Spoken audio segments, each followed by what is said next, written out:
नमो नमः। प्रिय विद्यार्थियों, ऑनलाइन क्लासेज में आपका फिर से हार्दिक स्वागत है।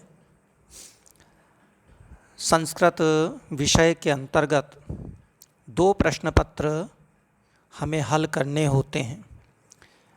प्रथम प्रश्न पत्र के अंतर्गत 5 इकाइयाँ निर्धारित हैं जिनसे आप परिचित हैं। आपको यह भी पता है कि हमने क्लास में 5 इकाइयों में से पहली, दूसरी, तीसरी और 5वीं ये इकाइयाँ कंप्लीट कर ली है। प्रथम प्रश्न पत्र के अंतर्गत केवल चौथी इकाई शेष है और उसी का अध्ययन हमें करना है। प्रिय विद्यार्थियों, चौथी यूनिट के अंतर्गत पंचतंत्र का अपरीक्षित कारक नामक भाग लगता है। आइए उसके अध्ययन की शुरुआत करते हैं एक सामान्य जानकारी के साथ। विद्यार्थियों, आपने ये श्लोक सुना होगा, काव्यशास्त्र विनोदेन कालो गच्छति धीमताम व्यसनेन च मूर्खाणाम निद्रया कलहेन वा, कि बुद्धिमानों का समय काव्यशास्त्र के विनोद से व्यतीत होता है जबकि मूर्खों का समय व्यसनों में, कलह से अथवा निद्रा से व्यतीत होता है। तो काव्यशास्त्र के अंतर्गत नीति शास्त्र एक महत्वपूर्ण विषय होता है। यद्यपि नीति शास्त्र का अध्ययन करना आसान नहीं है, लेकिन भारत में आख्यानों के सहारे नीति का ज्ञान बहुत ही सहज रूप में प्रस्तुत किया गया है। गद्य और पद्य दोनों रूपों में रोचक ढंग से कथाओं के माध्यम से नीति शास्त्र का ज्ञान बालकों के समक्ष रखा गया था और उस रोचकता के कारण वे कथाएं बहुत मनोरंजक सिद्ध हुई हैं।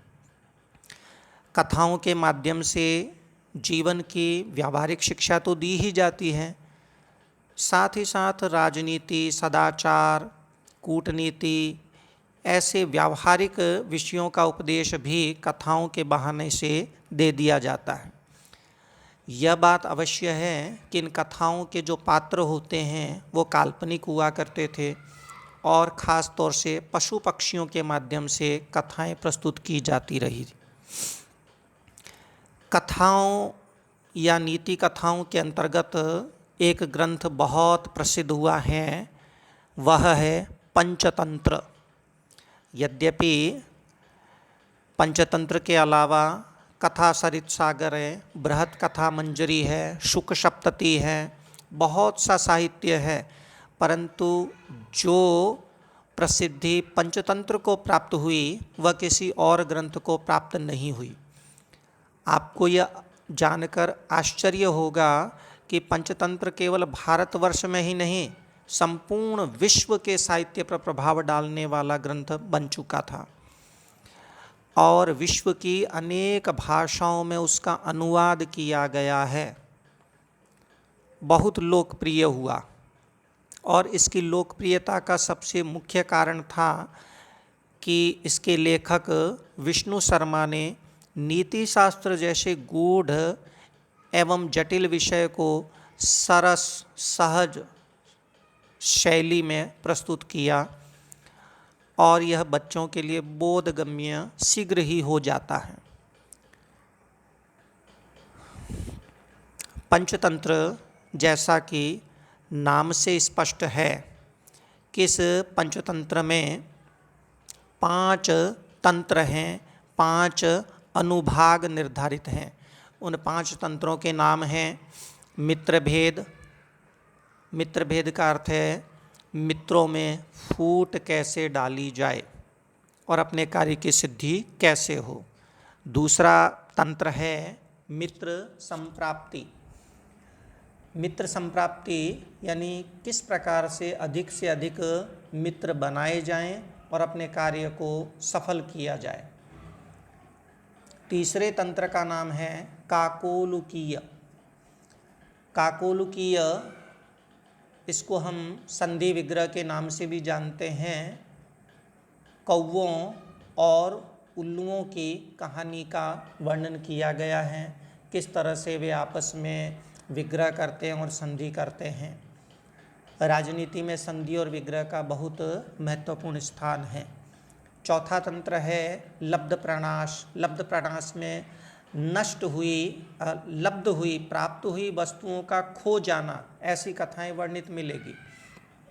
आपने बचपन में वानर और मगरमच्छ की कहानी सुनी होगी, जिसमें मगरमच्छ की पत्नी कहती है कि मैं उस वानर को खाना चाहती हूँ, उसका दिल खाना चाहती हूँ।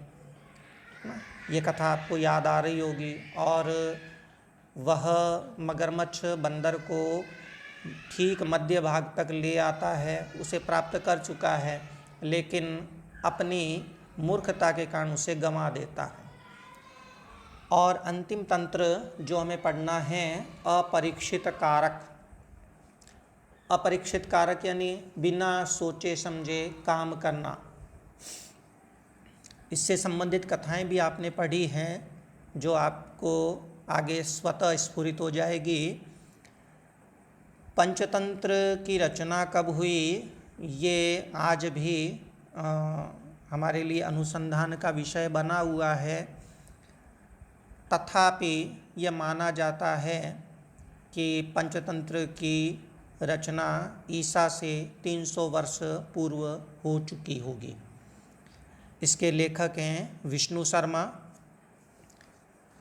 विष्णु शर्मा ने किसी राजा के मूर्ख पुत्रों को नीति शास्त्र में पारंगत करने की प्रतिज्ञा की थी और कहा था कि पुनरेतान तव पुत्रान मास षट्केन यदि नीति शास्त्र ज्ञान न करोमि ततः स्वनाम त्यागम करोमि, कि मैं तुम्हारे इन पुत्रों को यदि 6 महीने में नीति शास्त्र में पारंगत नहीं कर पाया तो मैं अपना नाम छोड़ दूंगा। तो अस्तु, ये एक नीति शास्त्र से संबंधित, पंचतंत्र से संबंधित सामान्य जानकारी है। कल हम अपरीक्षित कारक से संबंधित कथाओं का अध्ययन करेंगे। तब तक के लिए धन्यवाद। नमो नमः। पुनर्मिलामः।